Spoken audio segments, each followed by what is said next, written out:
Hey, what's up? It's another one of those crazy days. Wild and wacky days. Let's get to it. The Miami Heat, man. Gosh, I'm so upset. I'm like literally upset about everything that just went down. The Miami Heat did everything in their power to beat the Fix last night. And this is what worries me about them going up against the Lakers and about to vie for a championship. This is what worries me.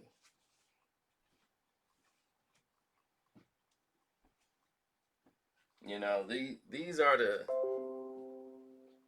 the weird as can be times because this is very weird.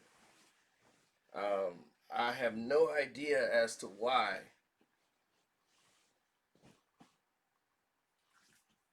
for the life of me, this game was played out this way, except for Adam Silver wanting to extend the series further. Translation: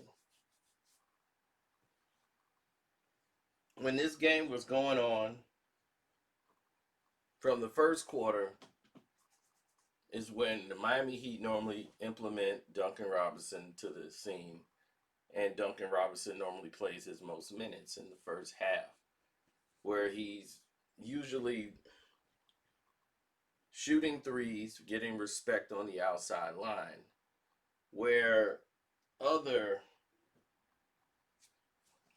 other members of the team are usually playing the inside out game. He's mostly out. This time he was going outside and then actually getting penetration inside, exposing the interior defense of the Miami Heat. I mean, of the Boston Celtics. This all changed. And let me tell you where it changed.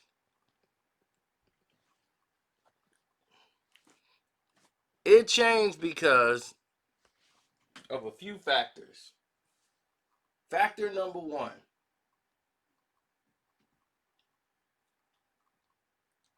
fouls. Jimmy Butler was put into foul trouble. Bam was put into foul trouble. And the game started to teeter because you couldn't guard the paint and you're giving up uncontested layups when before there would have been a block.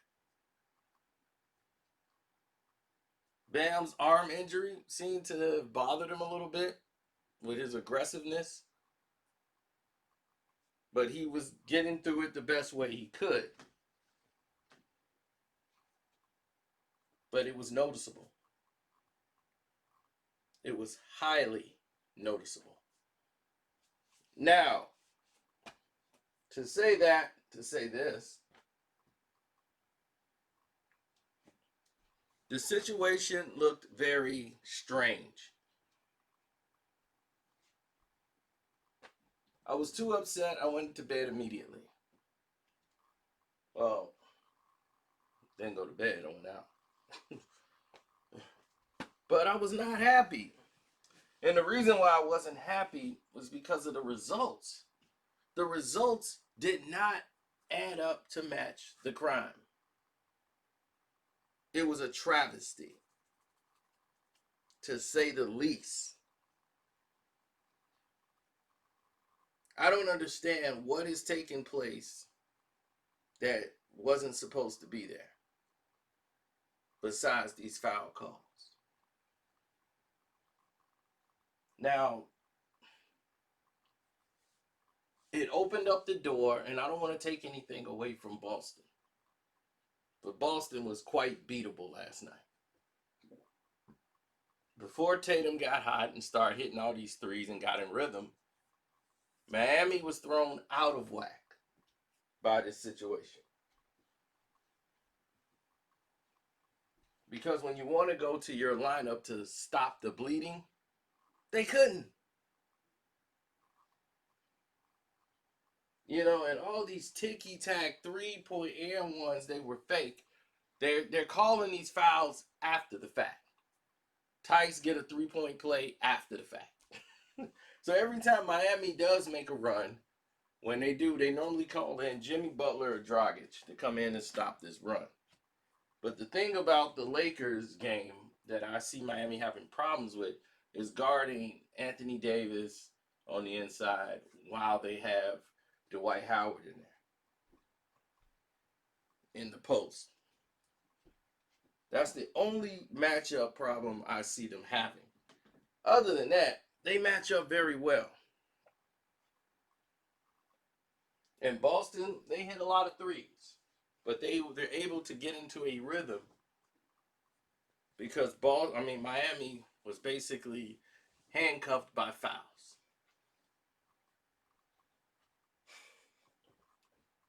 So what did this look like, ladies and gentlemen?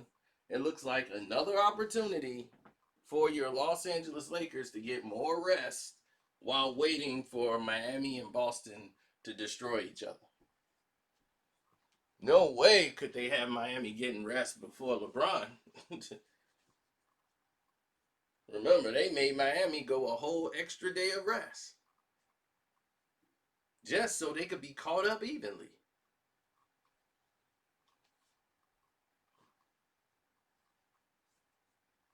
So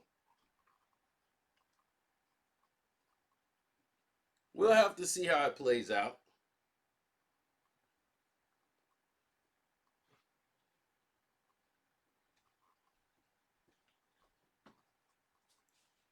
But I am very disappointed. I wanted this game to be over with, series to be over with in 5, because I felt it should have been over with already. Now, in game 6, this has got to be the game you close the door. This is it. This is the door closing game. Boston's going to play like they have the advantage. They got the momentum. Out of the 2 series, this has been the better series to watch. Never have you seen 2 teams vying to go to an NBA Finals with this much young talent.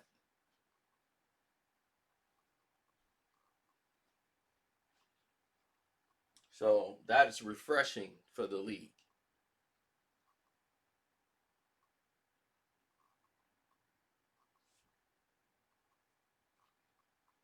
Now, Anthony Davis twisted his ankle or whatever. So people are deciding should he play tonight or should he not play. I say it's an elimination game and you might want to play him, then sit him out, and then you lose. And then you have to play an extra game and you don't, this is Denver, a team that comes back from 3-1. You sure you want to play that games with them?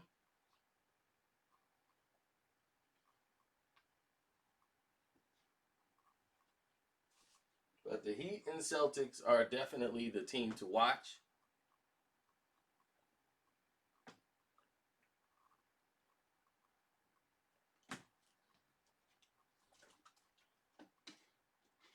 Some people call them the team of destiny. I don't even understand what that means. But a lot of people are jumping on the Heat bandwagon and getting behind this young Miami Heat squad. There's a storyline. Now, can the Celtics keep it together to win their series? I don't know. I really don't know. But a lot of people are interested to finding out. What are some of the tips Miami could use in game 6? From the start, you change nothing. You work with what you've been working with.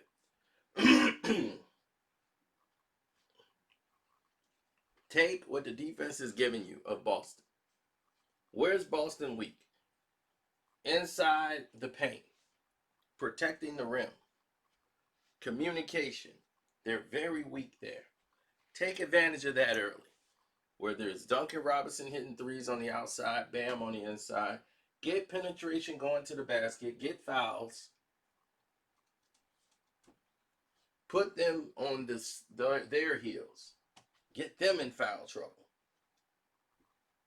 Use Dragic and pick and roll a lot earlier in the second quarter. They have not figured out how to guard that play. Dragic can come to the free throw line and shoot that jump shot every single time. They have not figured out how to pick up Dragic on a pick and roll in the middle of the court.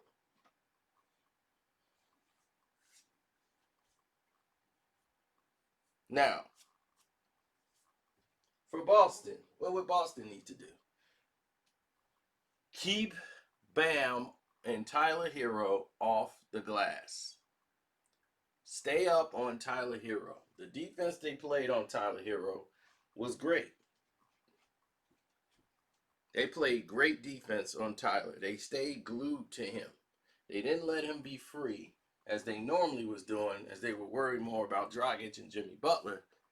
Tyler Hero was free to be Tyler Hero until he became the hero in Game 5. And now, in Game 4 rather, and now they taking him basically out of the game.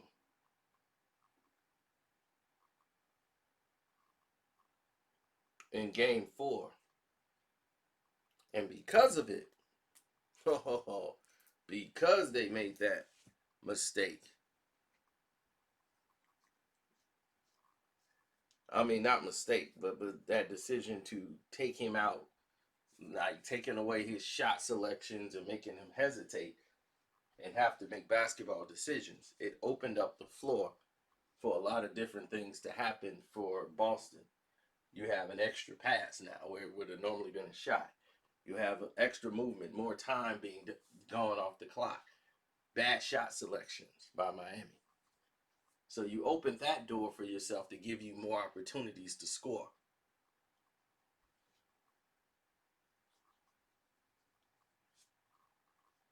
Jaylen Brown was tremendous. He played the way you're supposed to play. His defense was on point. His three-point shot was dropping, and he was going to the hole, finishing the way you're supposed to finish.